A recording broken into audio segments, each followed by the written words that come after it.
Terima kasih. Assalamualaikum warahmatullahi wabarakatuh. Salam sejahtera buat kita semua. Barangkali ini yang perlu saya sampaikan juga terkait masalah berita-berita yang kemarin juga beredar di media bahwa katanya Pak Jokowi gebrak meja. Karena kebetulan saya yang kesana. Ini saya clearkan ya, gebrak meja itu bukan gebrak meja yang emosi ya, itu cuma seperti improvisasi ya, jadi bukan gebrak meja wah sampai kayak preman lah, bukan ya. Ini saya jelaskan, jangan sampai juga ada berita-berita yang minor. Nah terus kemudian kenapa itu dilakukan? Karena satu, ada kekecewaan ya. Kekecewaan mana bukan terletak kepada aparat penegak hukum, tetapi kepada dugaan orang-orang yang mau mengangkangi kasus ini. Tadi sudah disampaikan sama Bang Ade ya, berkaitan dengan adanya dugaan-dugaan intervensi dan lain sebagainya.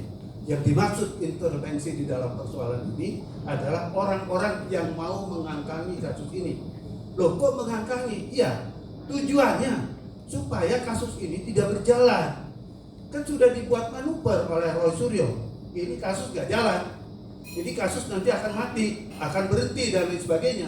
Itu narasi yang dibangun oleh mereka agar bagaimana orang-orang yang ada di belakang ini menjadi bagian daripada hal yang penting bahwa memang kasus ini gak bisa jalan.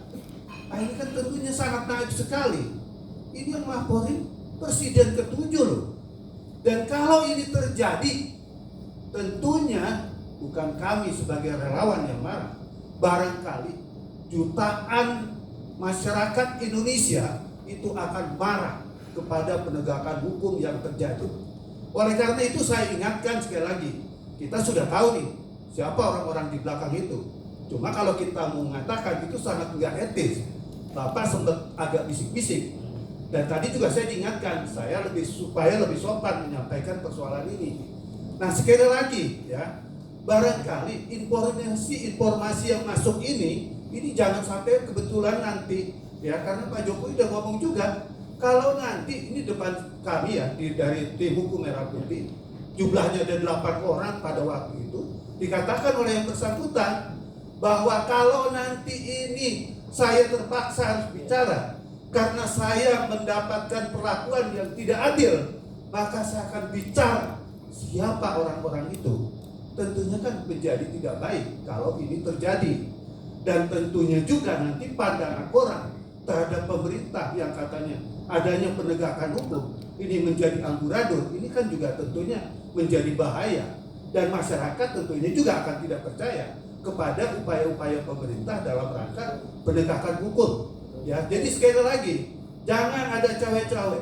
Roy Suryo itu bukan siapa-siapa, dia masyarakat biasa, dia sama dengan kami-kami yang ada di sini, ya. Dan perlakuan dia melakukan suatu tindak pidana oleh penyidik itu sudah dibuktikan dengan sekurang-kurangnya 2 alat bukti. Ini kan prinsip hukum yang dianutkan, ya. Jadi artinya alat bukti yang tadi pemenuhannya 2 alat bukti itu sudah terpenuhi dan sudah dikatakan oleh penyidik yang bersangkutan menjadi tersangka gitu ya. Nah kemudian, kenapa juga hari ini kita konferensi pers? Tentunya juga tadi Bang Ade udah ngomong bahwa kita mengimbau kepada Polda, ya, kepada Kejaksaan juga untuk bagaimana melakukan penahanan. Nah ini kita uraikan sedikit ya. Kenapa alasan ini kita sampaikan? Barangkali ini saya punya catatan. Di dalam hukum, ya, dalam KUHP yang baru, itu ada syarat objektif yang tertuang dalam pasal 100 ayat 1. Ya, di mana ancaman hukumannya itu 5 tahun ke atas.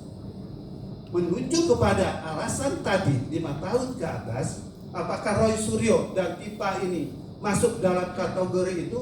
Masuk. Karena yang paling saya lihat dalam kasus ini itu adanya di dalam penentuan tersangka itu menempatkan pasal 32 dan 35 Undang-Undang ITE. Pasal 32 dan pasal 35 berkaitan dengan masalah undang-undang ITE ini, ancaman hukumannya itu 10 sampai 12 tahun. Jadi kalau mengacu kepada syarat objektif yang tertuang dalam pasal 100 ayat 1, ini sudah boleh dilakukan penahanan dan penangkapan. Terus yang kedua, syarat serta dalam pasal 100 ayat 5 ya, ada 8 kategori di situ. Syarat untuk melakukan penahanan. Salah satunya adalah yang diatur dalam pasal 100 ayat 5 di angka 6, yaitu mengulangi perbuatan. Nah kan kita tahu hampir tiap hari, barangkali kalau boleh saya lebih ekstrim ngomong, itu tiap jam Roy Suryo itu mengulangi perbuatan yang sama. Itu bukan di ruang sidang loh dalam konteks ini, tapi di ruang-ruang media besar yang ditonton oleh jutaan orang. Nah ini apakah pantas dilakukan seperti ini? Kita tahu koridornya itu sudah jelas. Roy Suryo ditetapkan dan Pipa ditetapkan sebagai tersangka. Maka secara etika hukum ini harusnya udah nggak boleh dilakukan lagi. Tapi apa yang terjadi? Tadi saya sudah katakan berulang kali, bukan tiap hari, tiap jam.